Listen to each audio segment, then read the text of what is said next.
Good morning, buenos dias, bon dia, bonjour, jumbo, all the other languages. You can see that I'm excited. This is a very important day for climate justice because we now have what I would call a climate justice movement. It began in Australia 12 hours ago or whatever it was. It's moving around the world. It's here in New York. I would like to thank the Foundation for European Progressive Studies, FEB, for both the timing of this conference and the theme and the guiding principles. I want to build on what President Rodriguez has been saying. And I want to begin by saying that although I'm actually standing here speaking, and I'll be doing that twice more today, I'm going to be mentally out on strike with those who are striking in different parts of the world. I'm out with them because I have such a sense of the fact that there are millions of children, millions and millions of children and supportive adults who are calling us out, basically. They're pointing out the intergenerational injustice of our failure to deal with climate change. They're accusing us of potentially destroying their future. That's why they call it Fridays for Future. They are talking truth to power in short, very clear, direct sentences. No messing around. Our house is on fire and all you care about is money. That's what Greta Thunberg said in Davos. The elders, of whom I'm now chair, issued a press release in solidarity with young people calling for critical climate action. And we urge leaders to listen to the children, to take responsibility, including in the Climate Action Summit tomorrow. And I'm also very pleased to see Ambassador de Alba here. As he knows, I have been for some years now with my foundation pleading for a voice, not just for school children who can and are now using their voice, but for future generations. They could be the most effective of all, and there's no voice in the UN system at the moment to make it clear that all our actions now have to be future-proofed. And Madam President, you said that very well. Every day, the news on climate change gets worse.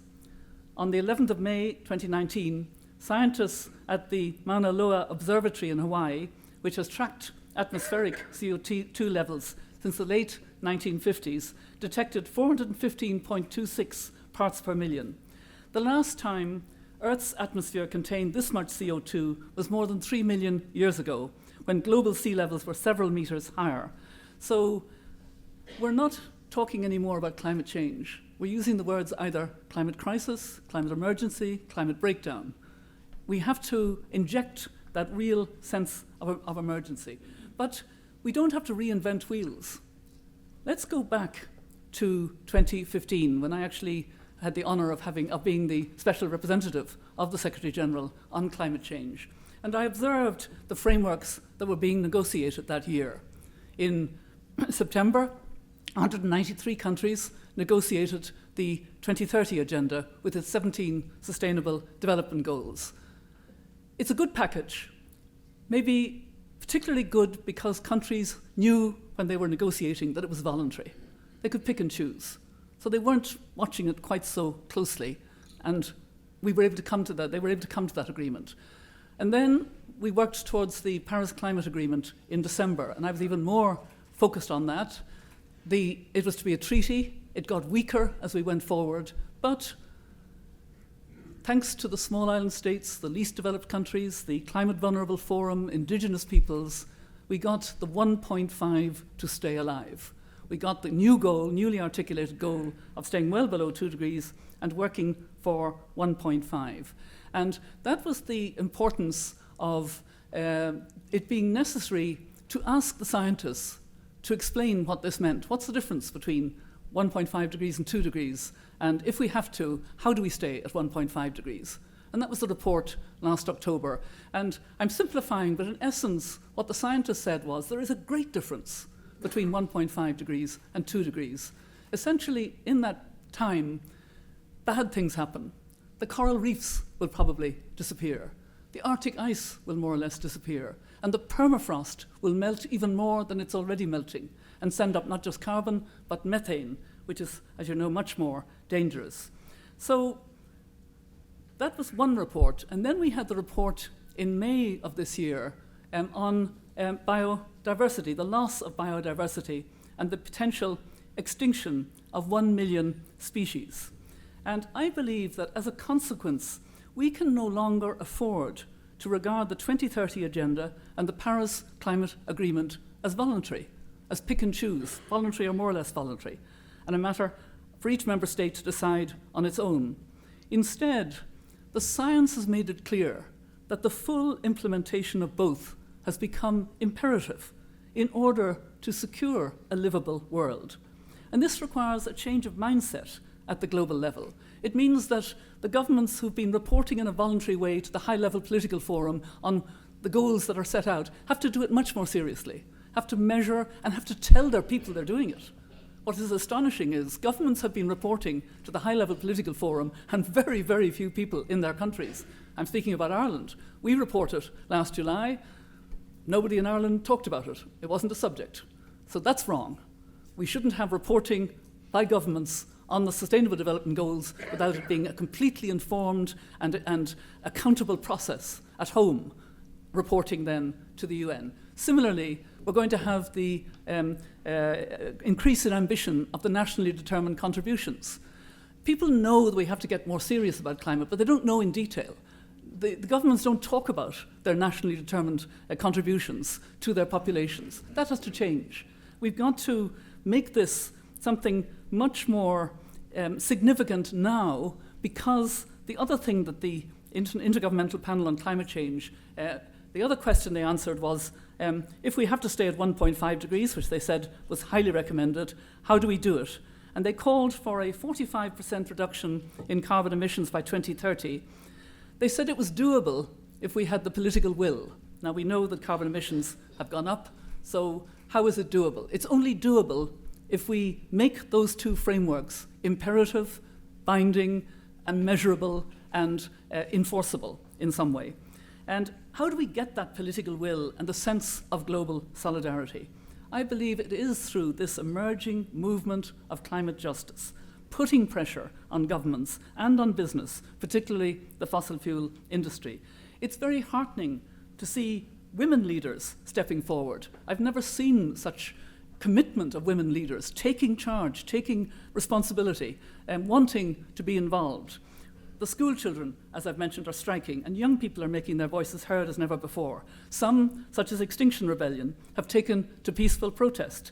And there is increasing business and investment leadership, making commitments and calling for more ambition from governments.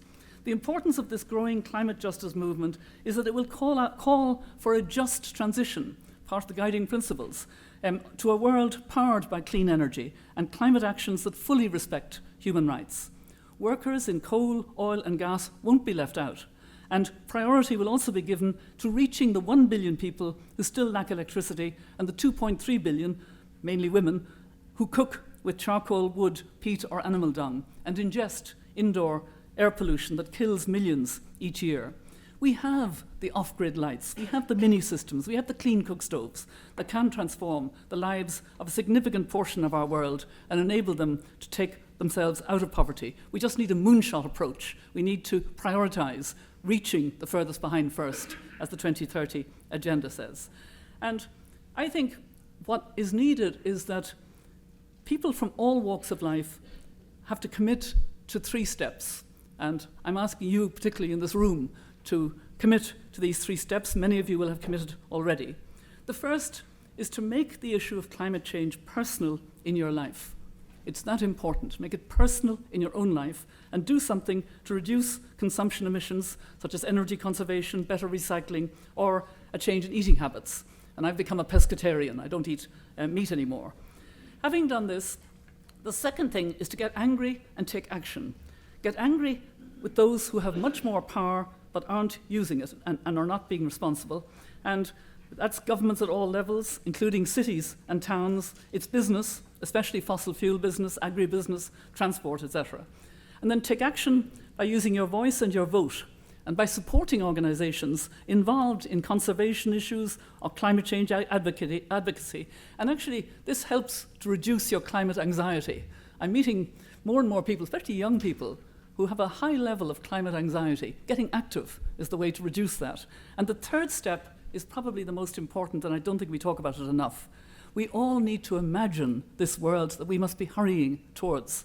We have 12 years last October. We've not even 11 and a half years now to get the bending of the curve by 45%. It'll be a much healthier world without the air and water pollution of fossil fuel. It will be a much more equal world.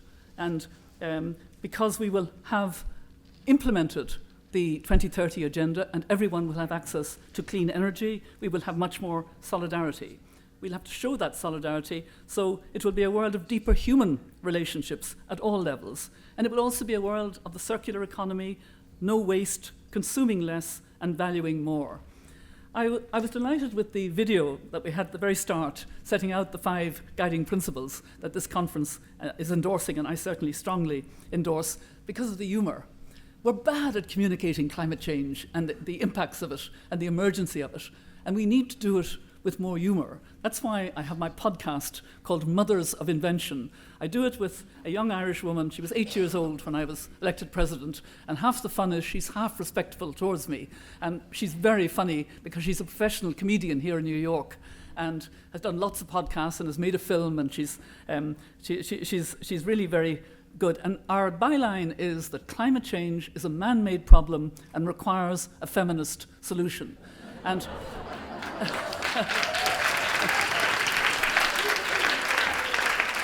and Maeve would never explain this, of course, but I feel it's important to explain that man-made is generic. It includes all of us. And a feminist solution definitely includes as many men as possible, because a feminist solution is based on equality. It's a different way of ordering our economies. It's a different approach altogether if we can adopt a true feminist solution. And rising to the challenge of addressing the threat of climate change can be truly transformative and achieve the commitment in the 2030 agenda to leave no one behind. So I cannot tell you how excited I am that we now are beginning to see this real climate movement. I attended the People's Summit here in New York the other day, joining the dots of all the different movements between Amnesty, Greenpeace, 350.org, but also faith-based, indigenous, all of these coming together. And business is also a very important part of it. We've entered a new reality where fossil fuel companies are losing legitimacy and social license to operate. If governments are to retain their own legitimacy and trust among citizens, this means they must end all fossil fuel subsidies in all forms.